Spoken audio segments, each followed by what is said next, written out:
Hi, today I'm going to read for you Pumpkin Soup. Deep in the woods, there's an old white cabin with pumpkins in the garden. There's a good smell of soup, and at night, with luck, you might see a bagpiping cat through the window, and a squirrel with a banjo, and a small singing duck.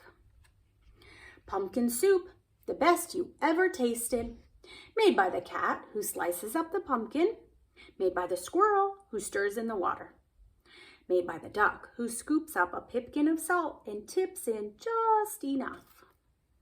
They slurp their soup and play their song, then pop off to bed in a quilt stitched together by the cat, embroidered by the squirrel, and filled with fine feathers from the duck. And it's peaceful in the old white cabin. Everyone has his own job to do. Everyone is happy, or so it seems. But one morning, the duck woke up early. He tiptoed into the kitchen, smiled at the squirrel's special spoon. "Wouldn't it be fine," he murmured, "if I could be the head cook?" He drew up a stool, hopped on top, and reached until his beak just tipped the edge of the spoon. Kerplunk! Down it clattered. Then the duck trotted back to the bedroom, held up the spoon, and said, "Today it's my turn to stir the soup." "That's mine," squeaked the squirrel. "Stirring is my job. Give it back." "You're much too small," snapped the cat.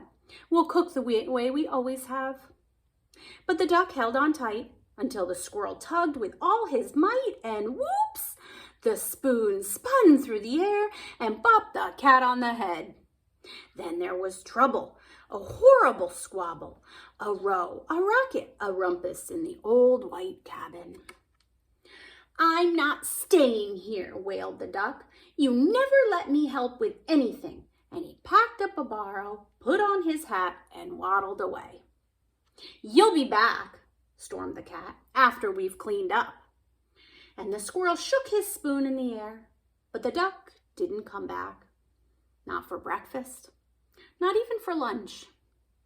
"I'll find him," scoffed the cat. "He'll be hiding outside. I bet he's in the pumpkin patch." But the duck was not in the pumpkin patch. They could not find him anywhere. So they waited all that long afternoon, and the cat watched the door. The squirrel paced the floor. "That duck will be sorry when he comes home," they muttered. But the duck didn't come home, not even at soup time. The soup wasn't tasty. They'd made it too salty. They didn't feel hungry anyway. They both sobbed over supper, and their tears dripped into the soup and made it even saltier. "We should have let him stir the soup," sniffed the squirrel. "He was only trying to help," wept the cat. "Let's go out and look for him." The cat and the squirrel were scared as they wandered down the path in the dark, dark woods. They feared for the duck all alone with the trees and the foxes and the wolves and the witches and the bears, but they couldn't find him. On and on they trotted. They reached the edge of a steep, steep cliff. "Maybe he fell down that," wailed the cat. "I'll save him," squeaked the squirrel, and he scrambled down on a long, shaky rope. He searched all around on the ground, but he couldn't find the duck. Then the cat whispered in a sad little voice, "Duck might have found some better friends." "He might," yelped the squirrel, "friends who let him help." And the more they thought about it as they plodded back, the more they were sure that they were right. But when they were almost home, they saw a light shining from the old white cabin. "It's Duck!" they shrieked as they burst through the door. And Duck was so pleased to see them. He was also very hungry. And though it was late, they thought that they would all make some pumpkin soup.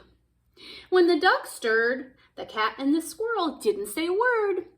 Not even when the duck stirred the soup so fast that it slopped right out of the pot. Not even when the pot got burned. Then the duck showed the squirrel how to measure out the salt, and the soup was still the best you ever tasted. So once again it was peaceful in the old white cabin until the duck said, "I think I'll play the bagpipes now." Thank you so much for coming and listening to this story. Come again another day for a different story.